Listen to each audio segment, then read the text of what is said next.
On va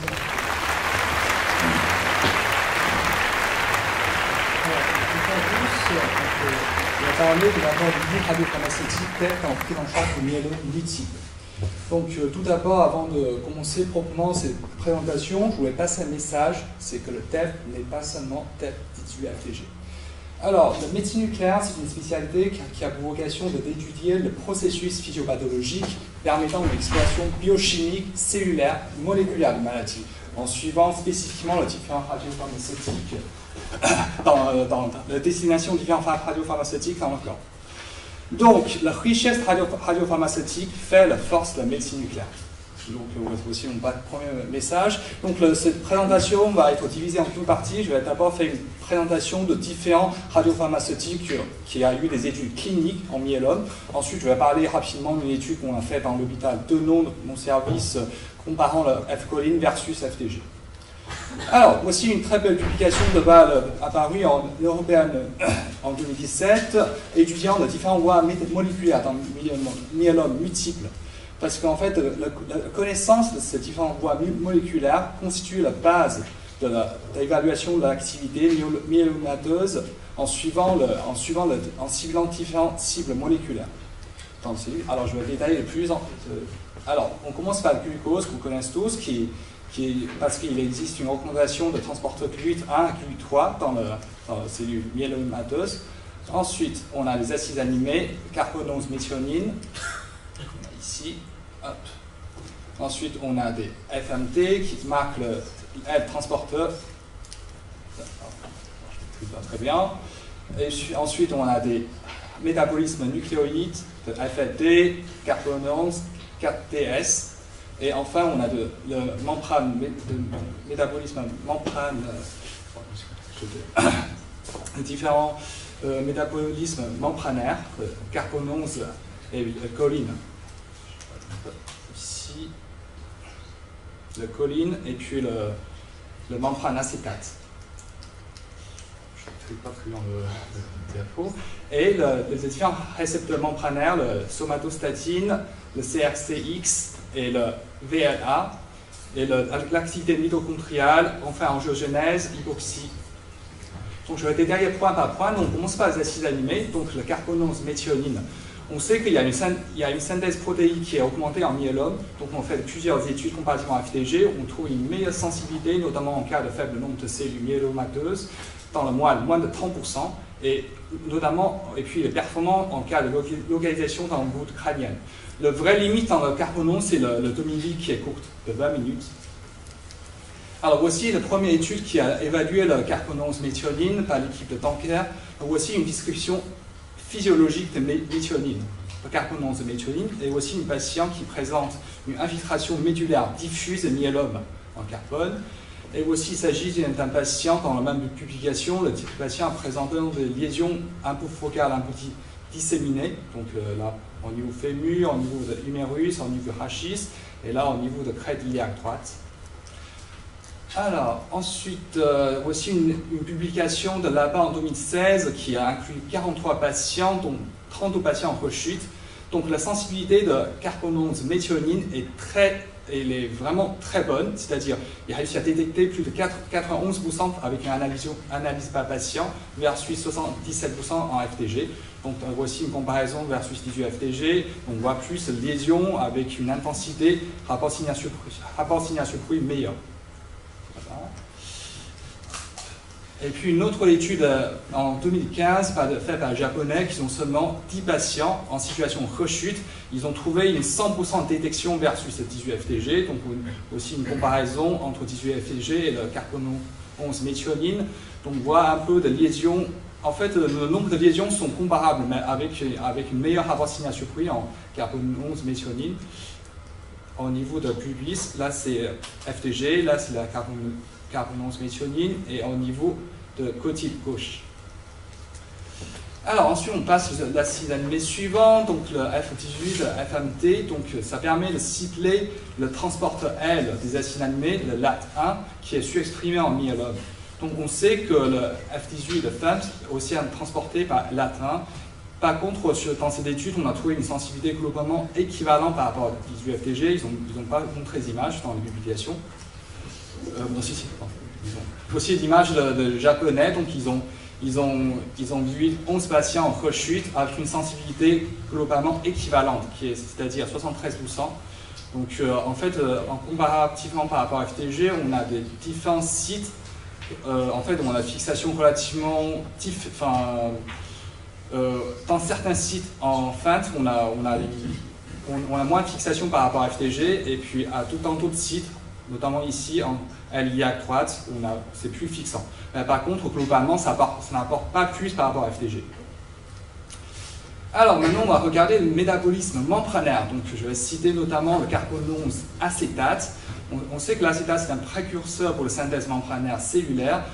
Une fois associé à coenzyme A, l'acétyl-coenzyme A, c'est un précurseur qui permet de synthétiser les acides gras et qui est augmenté en cas de myélome. Donc par rapport à 18-FTG, il y a deux équipes taïwanaises qui ont publié deux articles. Ils ont montré une meilleure sensibilité, notamment en cas de bilan initial et des localisations de boucles crâniennes, toujours même limite, c'est-à-dire demi-vie relativement courte, qui n'est pas très compatible avec une utilisation clinique. Donc il faut un cyclotron sur place. Donc aussi, la première étude, donc de Haut, publiée en JNM en 2014, ils ont 26 patients avec un bilan initial et post-thérapeutique. Donc la sensibilité détection, toujours par patient, est de 85% versus 57% FTG. Donc voici en haut le carbonose ACT. Donc on voit une lésion en cotyle droite qu'on ne retrouve rien en FTG. Alors que d'ailleurs il y a une valeur thérapeutique, c'est-à-dire ici, chez ce patient-là, on l'a traité par chimio, donc initialement le FTG ne montre rien, et puis à la fin, le patient il a complètement négativé son acétylcholine. Deuxième étude aussi par une équipe taïwanaise de Lin qui est apparue en European Journal en 2014, qui ont inclus 15 patients en bilan initial. Ils ont aussi trouvé des valeurs relativement similaires avec une sensibilité de détection à 86 versus 67 par rapport à FTG. On voit aussi différentes lésions en acétate, on voit lésions en sternum, qu'on ne voit pas beaucoup en FTG, et puis des lésions rachidiennes. Et puis l'autre patient, donc on voit des lésions au niveau du rachis cervical, qu'on voit très bon FTG, au niveau de l'iliaque gauche et au niveau costal droite. Alors ensuite, on enchaîne sur toujours rester dans le métabolisme membranaire, c'est-à-dire la choline. On sait que le choline, c'est un précurseur de synthèse membranaire.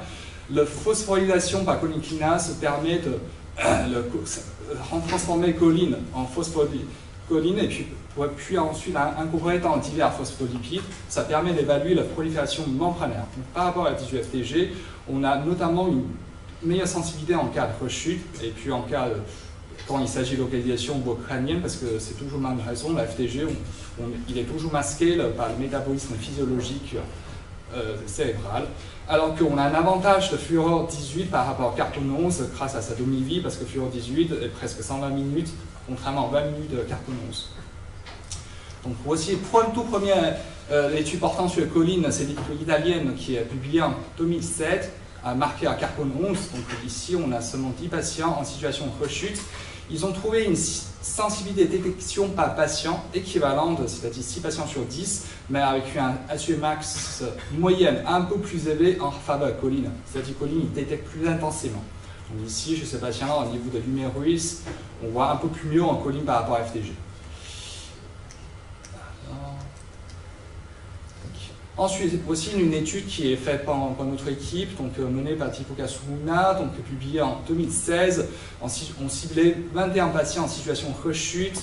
On a trouvé le résultat beaucoup plus encourageant, c'est-à-dire on a une sensibilité de détection qui est nettement meilleure. On a trouvé plus de 75% plus. Là, il s'agit d'une analyse pas lésion. On a trouvé de plus de 75% plus de lésions de choline par rapport à FTG. Et puis, tous les autres paramètres sont en faveur de SUV médiane. Le ratio SUV max lésion par tissu sont en faveur par rapport à choline. Donc, voici le premier patient, on détecte plus de lésions par rapport à tissu FTG. Et puis, chez ce deuxième patient, le nombre de lésions sont plutôt équivalents avec probablement une meilleure rapport signal-prix en F-choline.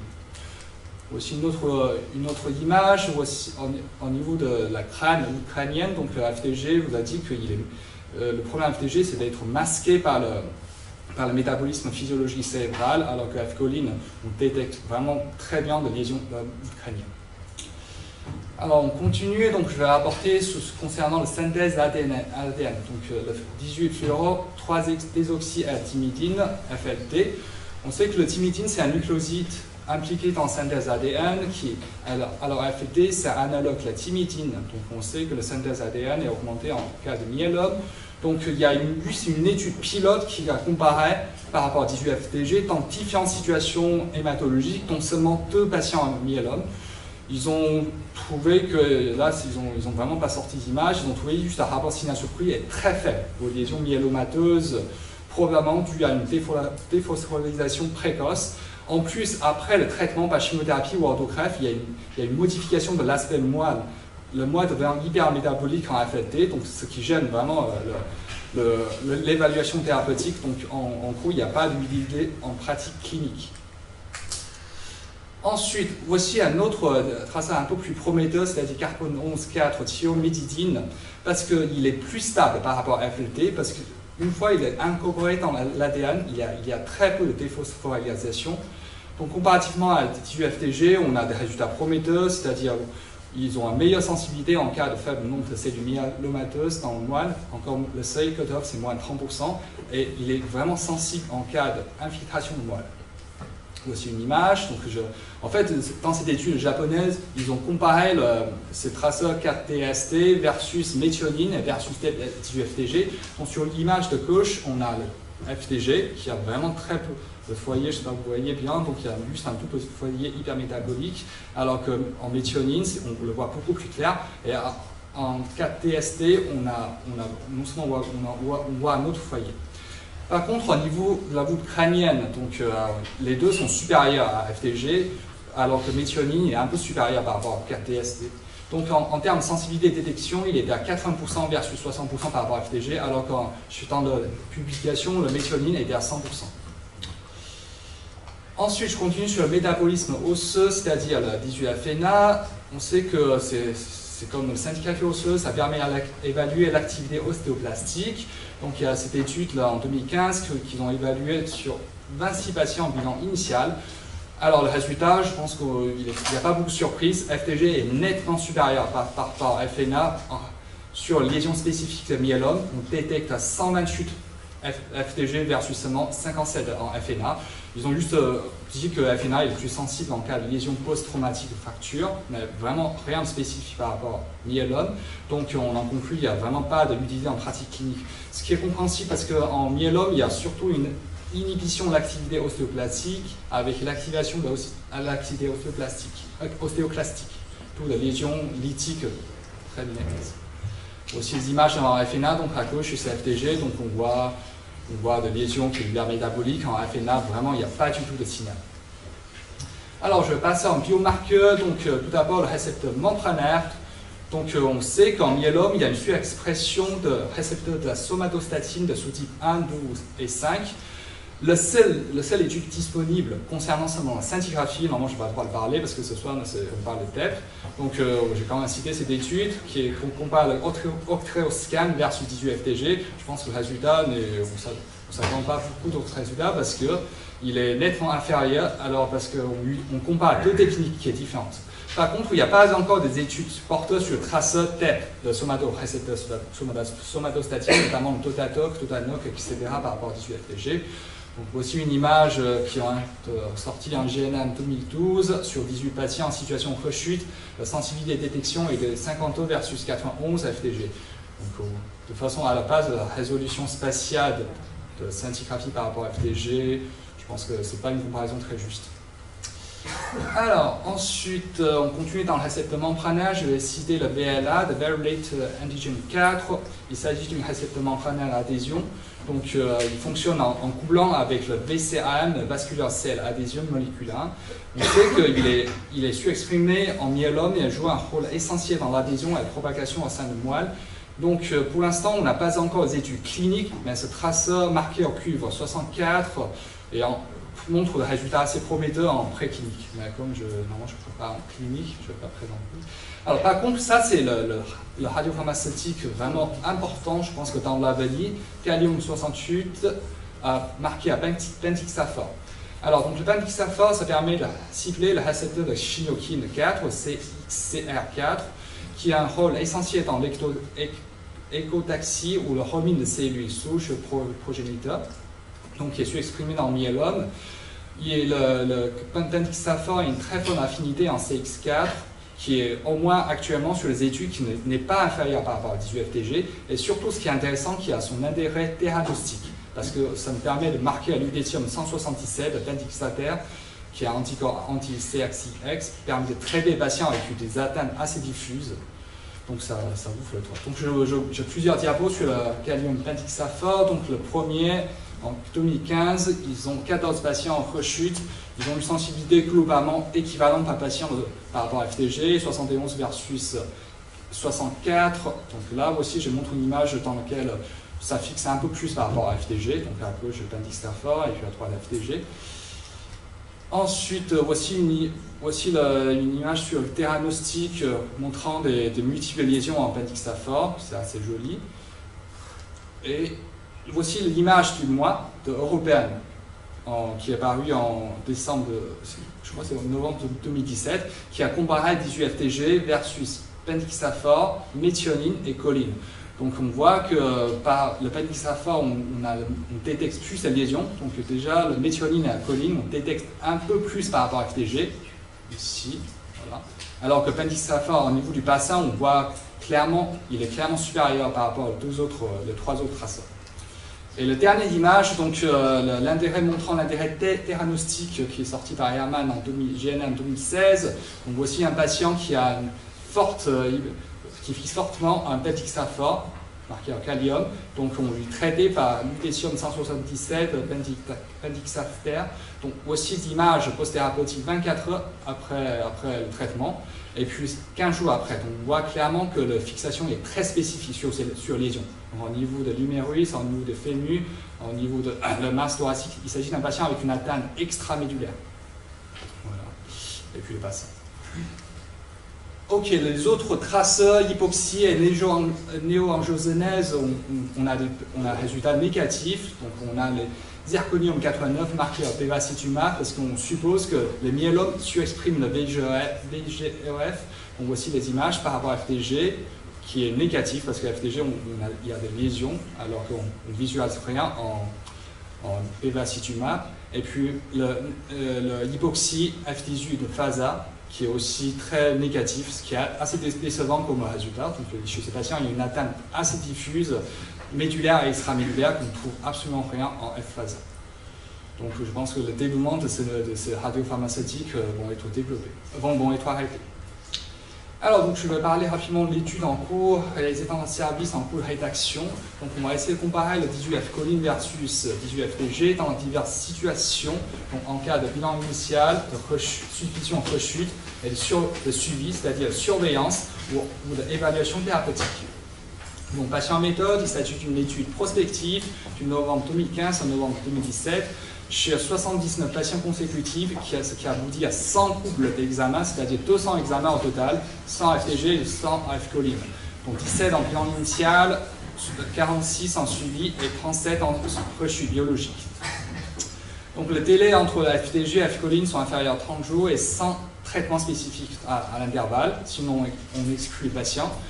Il s'agit toujours d'une acquisition en corps entier avec 2 lecteurs, un du service et un autre de l'extérieur, en aveugle.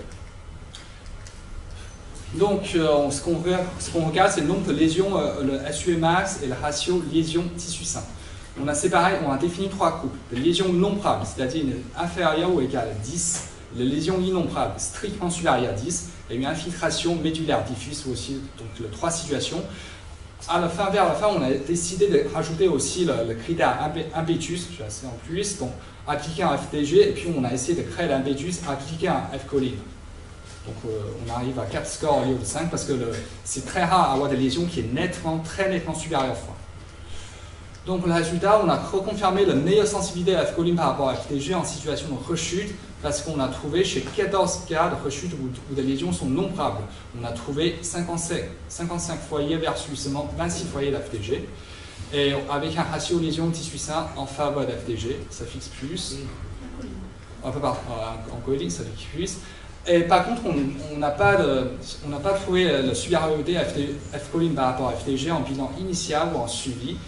Et puis on a beaucoup de doubles négatifs, c'est-à-dire sur 100 examens, on a 41 examens sont choline FDG négatifs. 6 en bilan initial, 22 en suivi et 13 en rechute biologique. Ce qui permet quand même de conclure à une bonne spécificité F-choline, c'est-à-dire choline il ne va pas inventer de faux positifs, alors que FDG, actuellement comme le standard, donc c'est plutôt une bonne chose. Ensuite, je vais montrer par diapo que F-choline est aussi capable de l'évaluation thérapeutique comme FDG. Donc voici un cas de rechute biologique, donc à gauche FDG, à droite F-choline.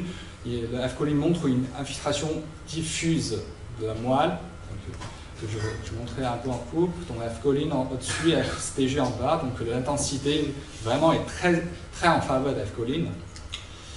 Alors, aussi un cas d'évaluation thérapeutique de M. L, 54 ans, myélome IgG kappa, diagnostic en 2016.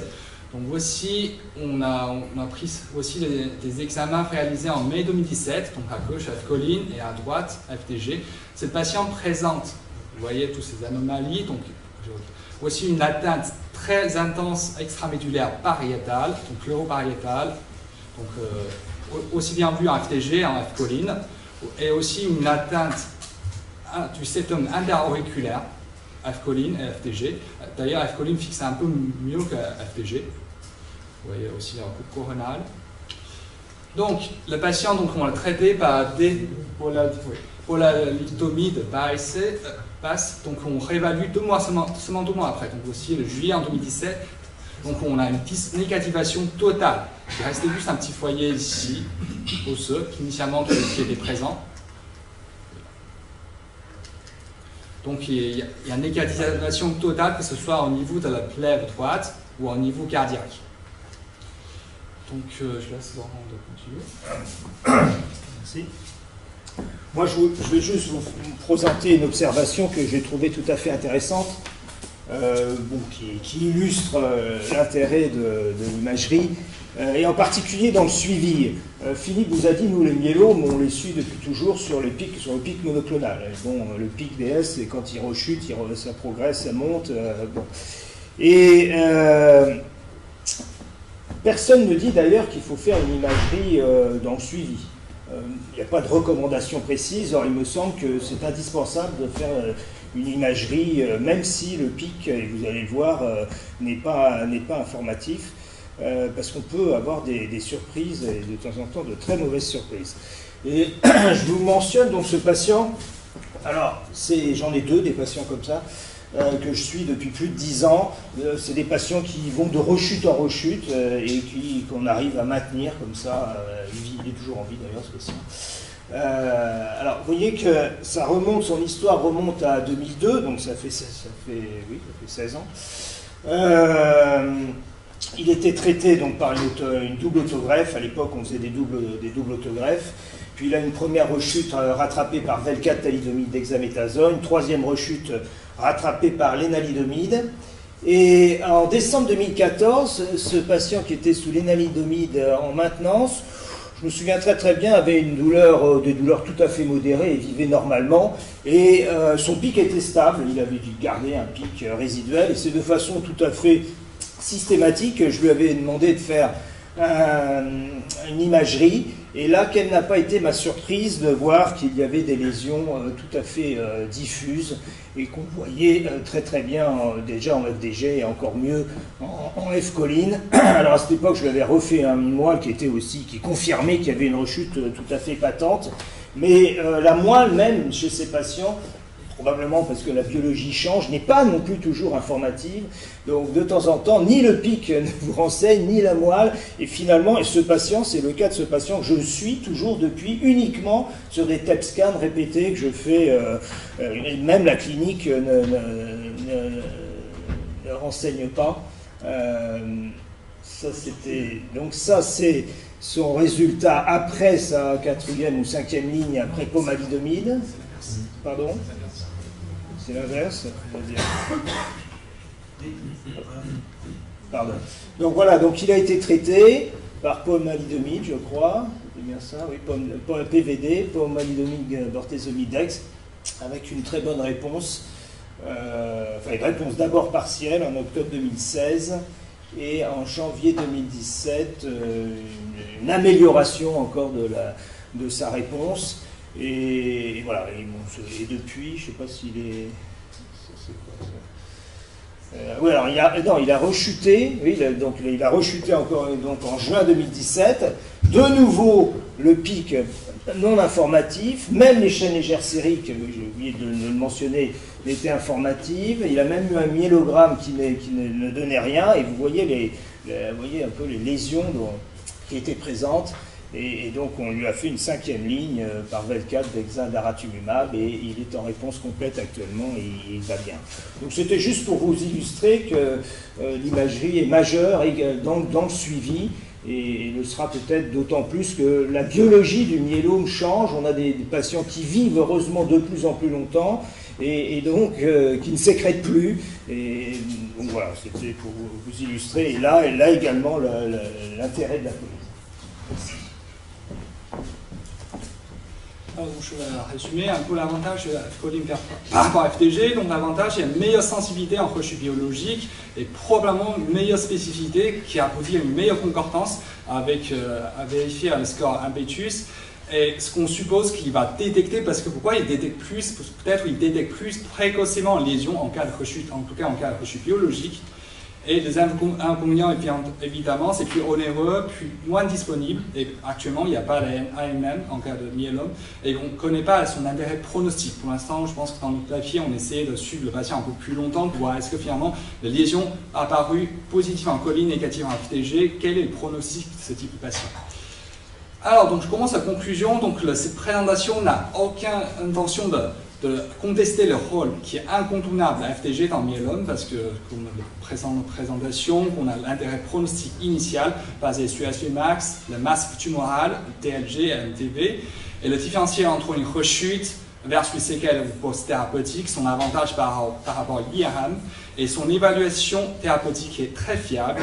Et par sa participation à la MRT, le Minimum Rate of Disease, qui permet de statuer l'intérêt pronostic post-thérapeutique, et on est en train de faire la standardisation de l'interprétation impetus. Mais je pense que tous ces nouveaux radiopharmaceutiques, ils ont un rôle juste complémentaire par rapport à FDG, notamment en cas de FDG négatif, qu'on a cité, probablement lié à des mutations de l'exokinase, ou de lésions douteuses de FDG, parce que FDG n'est pas parfait. De lésions, il peut y avoir des fractures, enfin des lésions inflammatoires qui sont positives en FDG. On a l'impression que choline est un peu plus spécifique dans ce point-là, donc lésions en rapport avec le flux positif. Comme il s'agit des études, vous avez observé, c'est de très faibles effectifs, donc tout de puissance très faible. On a toujours besoin de séries plus importantes. Par contre, il y a une chose qu'FDG ne peut pas remplacer, c'est l'intérêt theranostique. Tout, je déjà présenté, donc le Kalium-68, pentixafor et lutécium pentixater. Parce que chez ces patients-là, si on a montré une fixation assez diffuse, on peut envisager de traiter les patients par le lutécium. Donc ça ouvre une autre voie thérapeutique qui s'inscrit dans la médecine personnalisée. Je vous remercie.